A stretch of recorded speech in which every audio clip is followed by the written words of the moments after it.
You're listening to the Autism Weekly podcast. Each week, we share community voices and bring light to stories that increase awareness, acceptance, equity, access, and inclusion. If you haven't already, subscribe to join the Autism Weekly family. I'm your host, Jeff Skibitsky.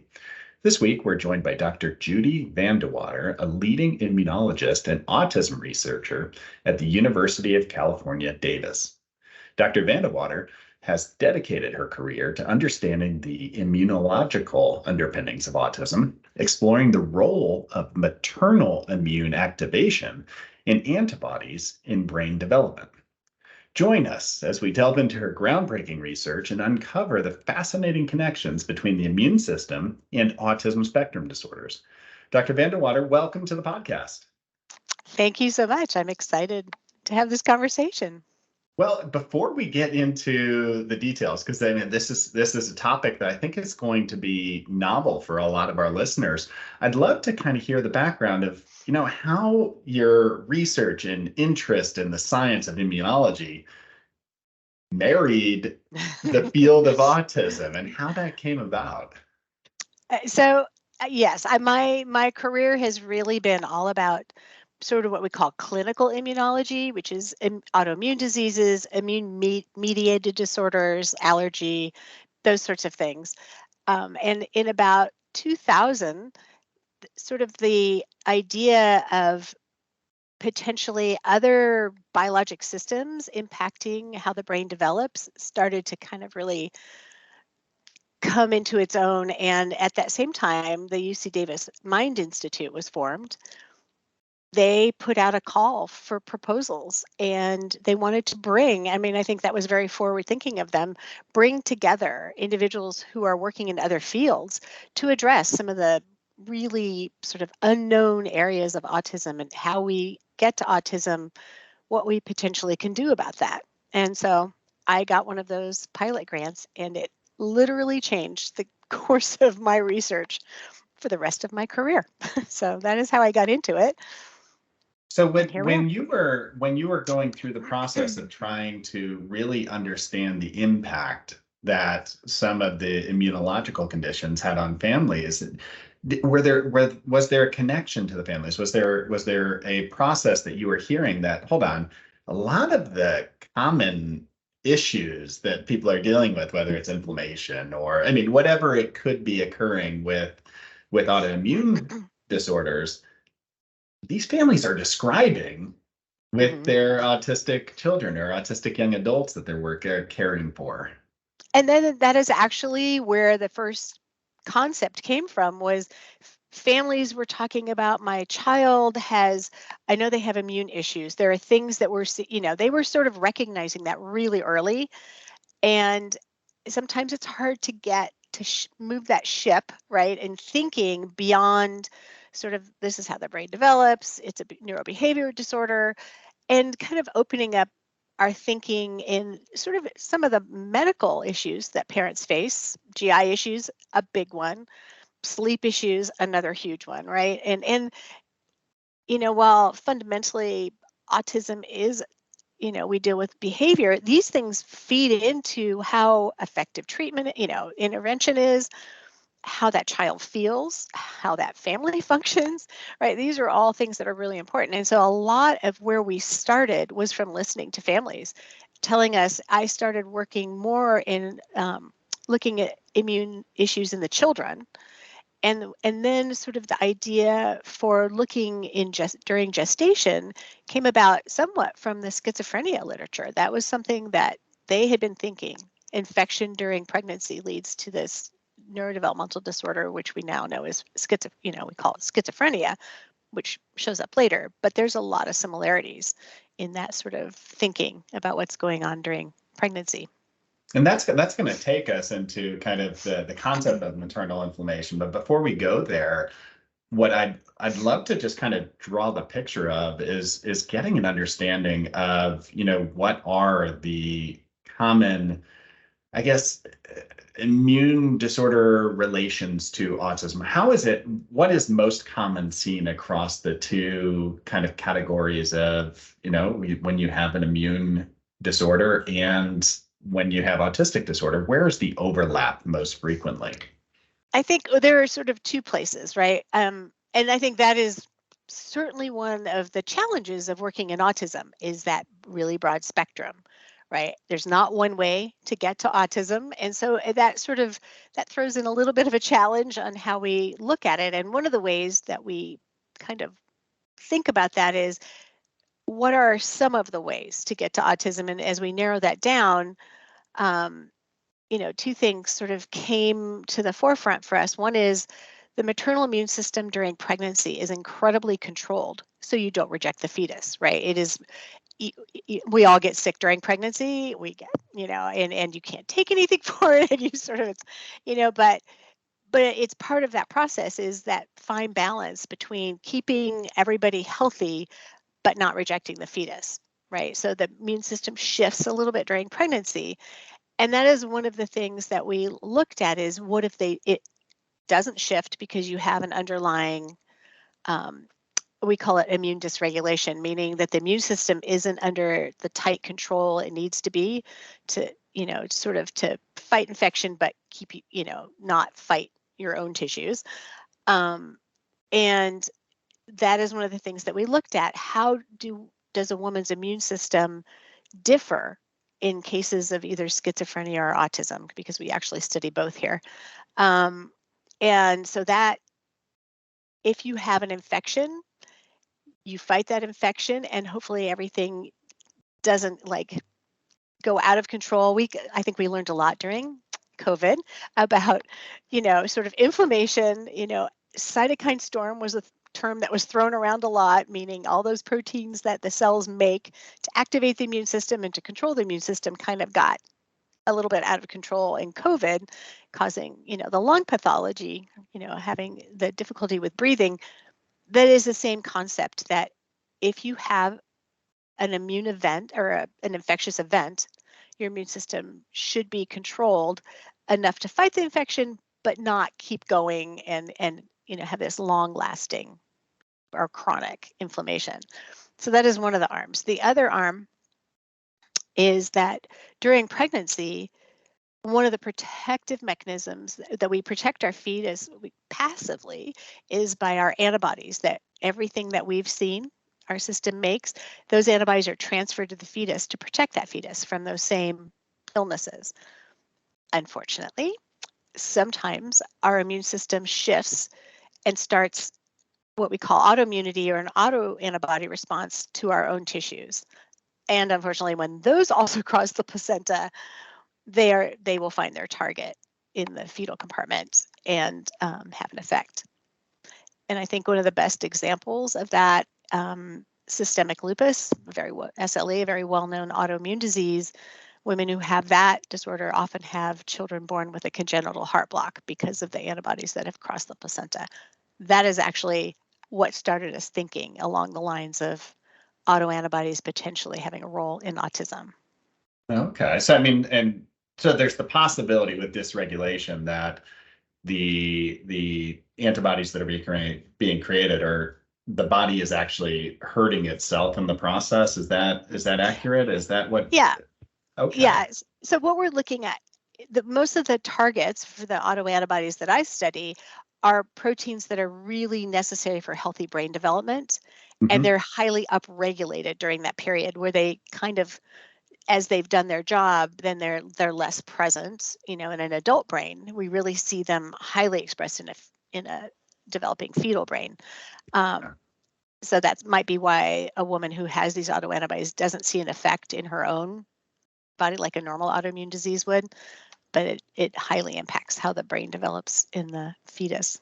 Okay. And is this how, I mean, when we're describing or when you're talking to families or when people are going through the research, is this where we get to that maternal inflammation, or how do you describe that to somebody when you're talking about the process of, fighting all these viruses or fighting any sort of immune component that's coming in, and where maternal inflammation comes into play?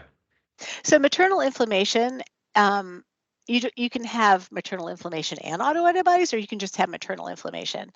And for us, it's looking at how how long does that inflammation last after an event, like an infectious event, and how high does it go?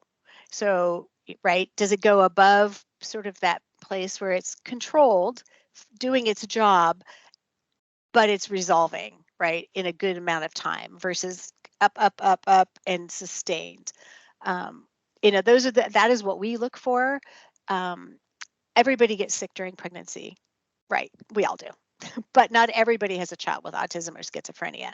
So what we're looking for is, where is that control mechanism that should be in place to keep this, happy, happy sort of positive response, but not overwhelmingly in check. And so those are what we look for.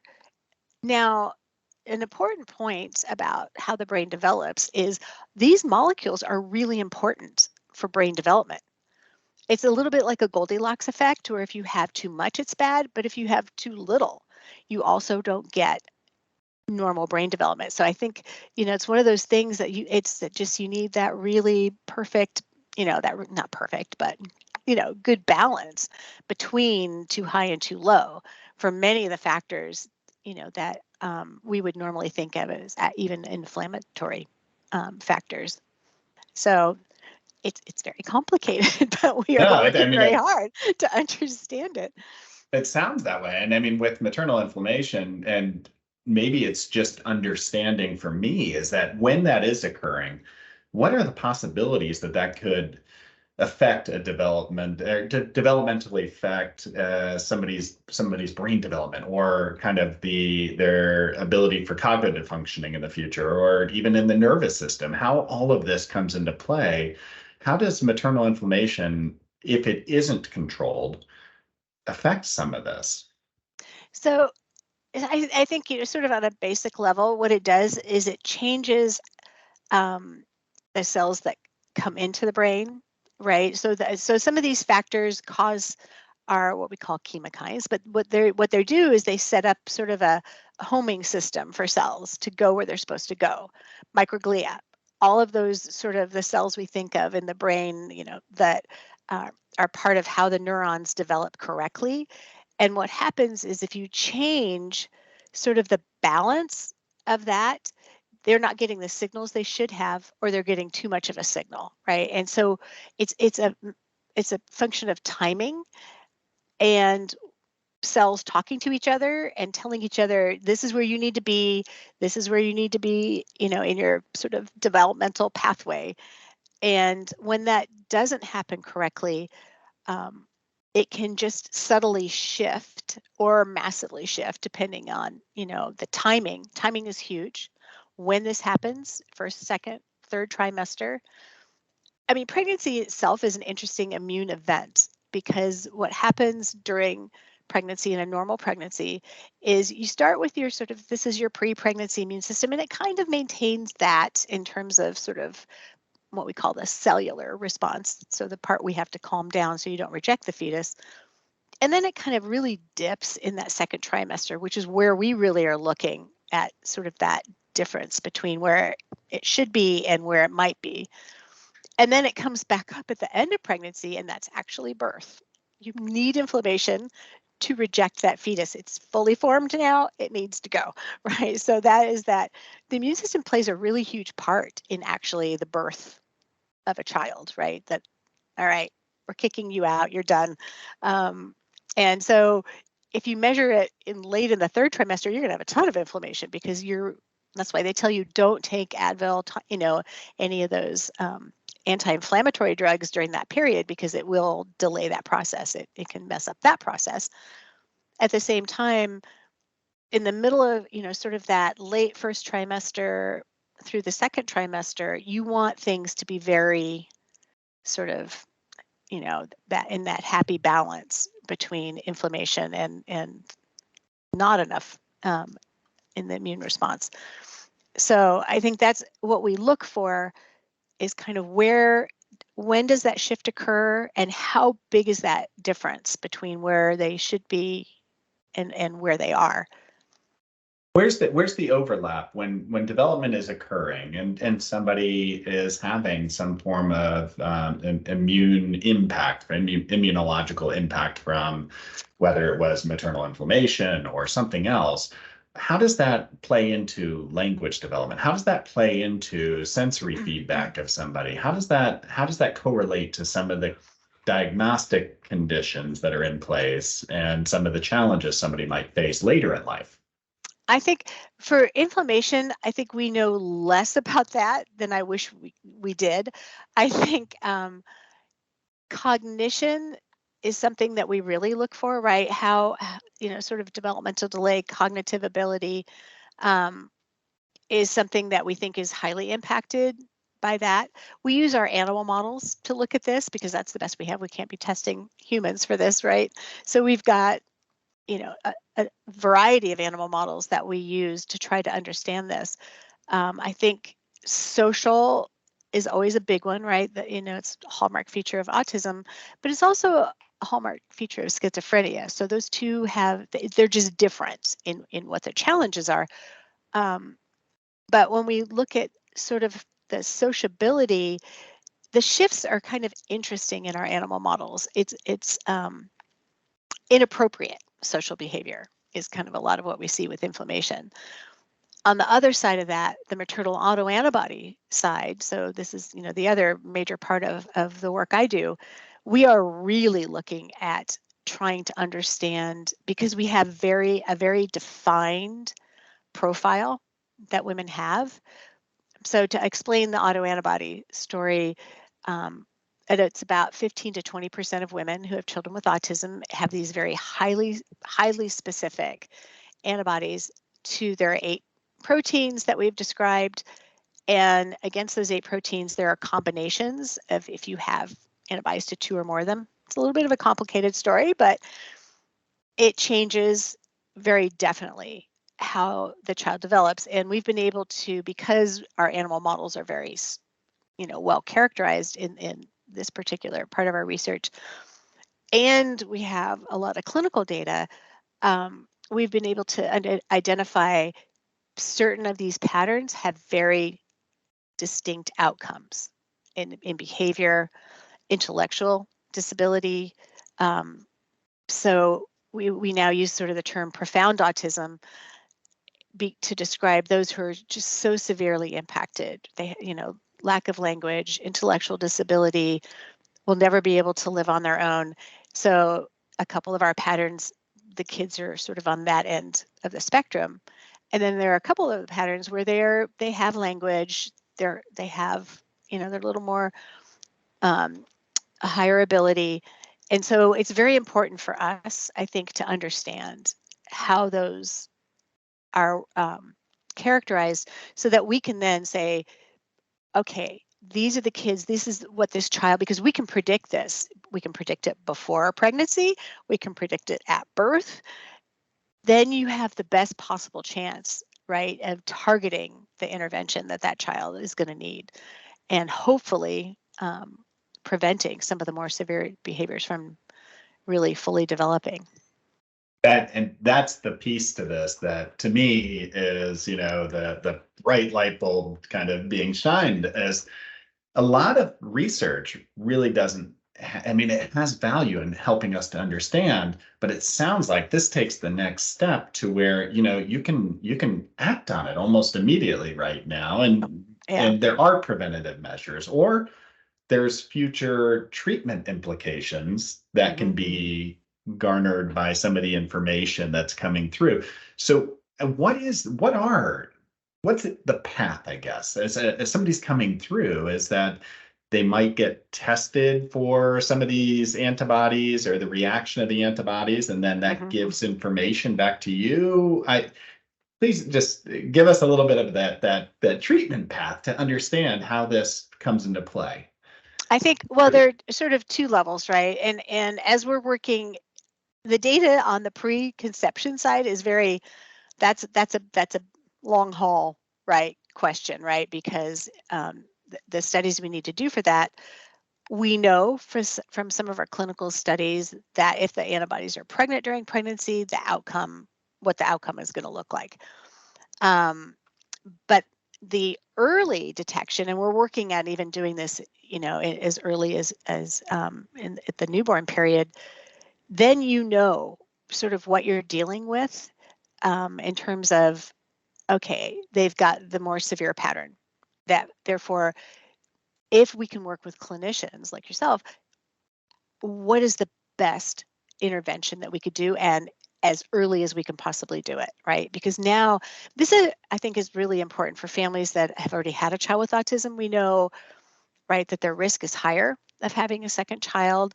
They know what it's going to be like. And so they also know, what they've done with their first child in terms of intervention therapies. Could we tailor a program, for this second child to even start earlier, more effective, right, before any signs show up, right? And that, I think, gives the best possible outcome. The other side of this is, because we have the animal models that we do, there are potential therapies for blocking these antibodies from ever getting across the placenta. Remember, I said they're crossing the placenta, but if we could we're working on therapeutics that if we could block that, that would just completely stop that type of autism from ever happening, or at least certainly lessen the impact of it. And is that where the research is moving towards right now? Yep. Not just on informing treatment for post-birth, but being able to really understand, are there immunological preventative measures that can be put into place during pregnancy, or even prior to, if somebody knew they were going to get pregnant and Right. knew that this was a susceptibility that they could be looking at? Is that where the research is right now?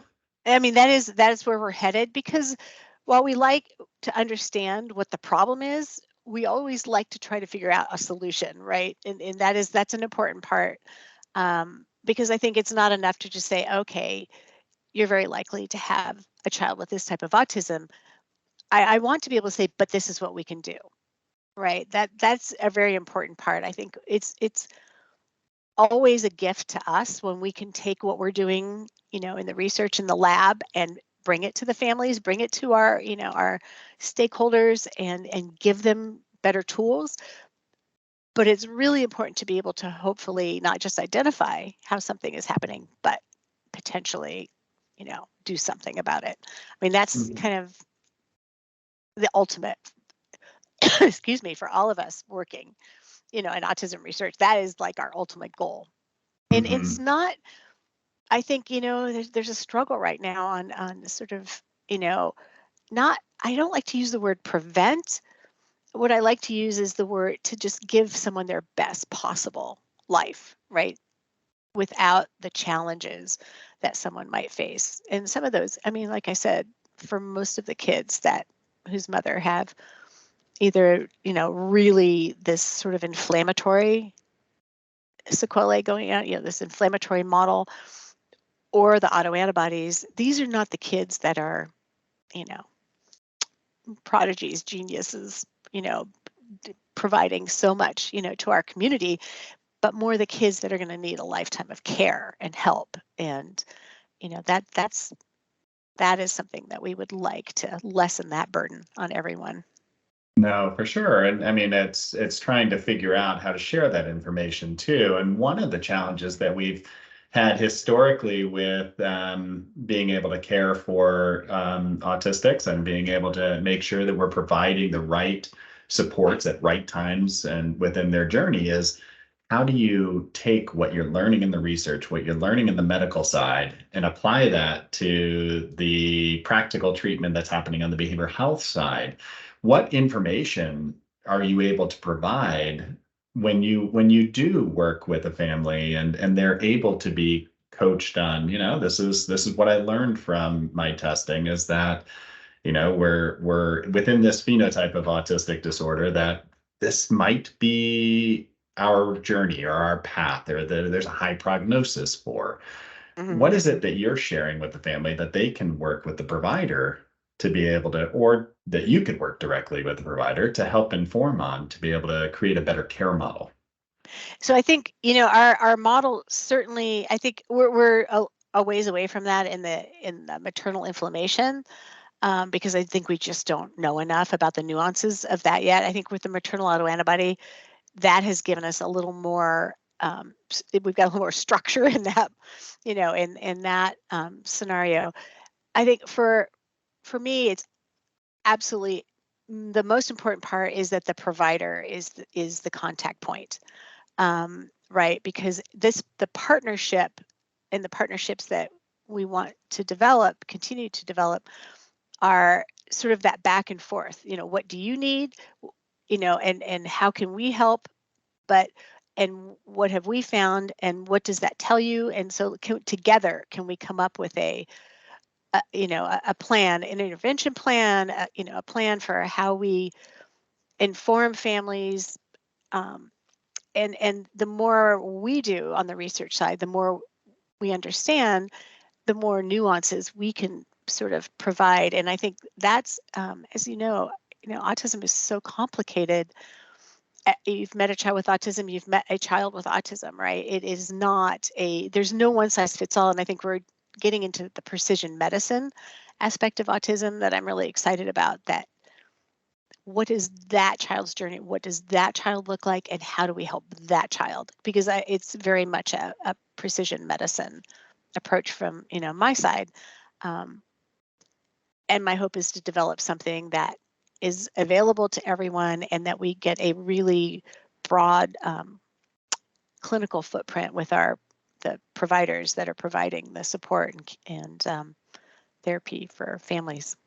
It sounds extremely important for the communication with families. Is one of the things that I hear from families constantly is that they're not prepared for what the journey might feel like, be like, how long that journey might be before they can hit specific milestones. And they're looking for that information. And the more that you have inputs coming in from testing or from just being able to kind of evaluate what the research is telling you, I think that helps to put the family at ease, to help them understand this might be my journey, and then they can prepare for it. Is that kind of the coaching that you're hoping to see from the provider end when they gather this information? Is, hey, you know what, this gives me not a blueprint, but it gives me a projection of, this is the possible prognosis of how long care might take based off the medical components. Yes, I mean, I think that is always our goal, and I think that's why I think we'd like to form these partnerships early, because this is a journey we need to take together. What do families need? What do providers need? And what do we have? And how do we communicate that? And how, what are as we continue to look at the clinical aspects, as we continue to refine our animal models, all of this builds the information, as it's the best we've got at this point in time, and helps us help families and the providers, and sort of understanding what that journey might look like. And here are the places that we can potentially shift, sort of how this is going to, their children are going to be impacted. And the effort looks like it's there to be able to take all of the academic research and move it into the practical model, and so that it's implemented within community-based care. Where do you hope to see? Where are you hoping to be able to kind of view, like, hey, you know what, in a 5-year timeline, I would love it if the research moved us in this direction. Where are you hoping to see a lot of the efforts being placed? So I think that there's sort of two parts to that. One is, we're at the point where we're transitioning this out of my lab and into a commercial, right? Trying to develop a commercial, because it has to be done that way to be, under FDA, sort of oversight, and to make sure that everything is, just, we've got as tight process as we have, because you don't want to make mistakes, right? And we're trying to mitigate those as much as we can. So that's one side of it. The other side is the research continues in my program at UC Davis to better understand what is actually going on in the brain in this process. How is the brain changing? Some of the things that we're doing are, what are the downstream effects? By that I mean, here's the event. What is happening in the brain after that, right? We know what the antibodies bind to. We know what those proteins do, but there are other impacts of those proteins being impacted, especially when two or more of them are affected. And so we're working with that. Could we develop a druggable target, from that information? And so our animal models are incredibly important for that. We have some exciting data one of my graduate students is working on that I'm hopeful that it will give us a better picture of what's going on. And it's through that understanding that we go, okay, this is how the brain is going to be working, right, under this condition. So what can we potentially do about that? That's a very long-term goal, but I think it's a realistic goal, and that's where, again, that's sort of that precision medicine thinking, just like we've done with cancer, right? You have cancer. Cancer is it's a very big umbrella, but now you can say, okay, you have colon cancer, but you have this kind of colon cancer and your genetics are this, so we can use this therapeutic, or this therapeutic's not going to work, right, because of your genetic. And that's where precision medicine has taken us in cancer. And I think, as I work with families, I listen. That is my biggest job, right? What is going on, in their life, in their world? What are the things that we, as researchers, need to really pay attention to? Yeah, there's nothing more valuable than actionable information, whether that's coming from the families or directly from the research, to be able to kind of put into place. And precision medicine is a good result of that. What can families do right now to get more involved in the research process, to kind of be involved as participants, to be able to help guide, so that in 10 years they're helping the next families that are coming through? Are there ways to do that? Are there ways for them to actively try and help support some of the information that's coming out there? I think one of the things that I will say is families are amazing at that. The autism community, family community is like, I get emails constantly. It's like, how can I help? I've read what you do. How can I help? What do I do? I mean, right now I don't have an active enrollment where we are, because we're using a lot of things that are already banked. But I think as we move the sort of the autoantibody technology out to the clinics, these we're going to like large centers of excellence, of where that are working in autism diagnosis and treatment, and participating in the studies as we do the clinical studies would be huge, right? Being able to gather additional information as to how well is this test working, how effective is this information, what do families need beyond here's the other than what can I do about it, but what how can we help further, what do they kind of identifying the needs, right, of the community as we move forward. I think, and clinicians, I mean, they're a huge part of this, right? We cannot do this by ourselves, right? The clinical community is absolutely key in helping us. I think when I started this, it's interesting. I mean, it was such an uphill battle to push that autoantibodies had anything to do with autism or even immunology. And now, I mean, it's like we'll get a review coming back. Well, of course we know the immune system is important in autism. I'm like, wow, it took us a really long time to get there. I mean, it's nice when you're, when you've got something and you can get to that point of translating that something, into something useful, but also that's accepted. That's a big moment. And where can folks turn to? Because even for clinicians, is that this subject it's sometimes tough to digest. It's tough to understand all of it, because that's not everybody's field of practice. And for families, right, even more so, it's how do you break it down so that everybody can understand and support the information that's coming out, and also be able to take advantage of it? Are there resources out there? Are there places that you're saying, hey, go here first? I think, well, so the UC Davis Mind Institute has a really fantastic resource center, both online and in person. So we're in the Sacramento area, but there's a lot of information online, a lot of information on what we're all doing as researchers, right, that are affiliated with the institute.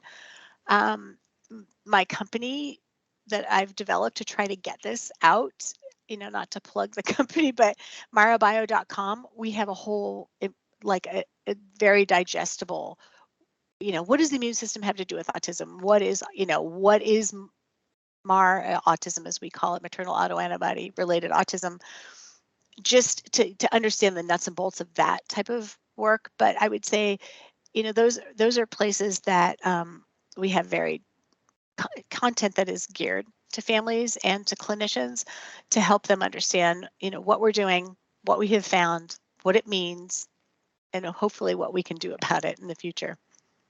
Well, I appreciate all the information that you've shared, and it's kind of giving me that extra push to say, I probably need to go read about this a little bit more myself.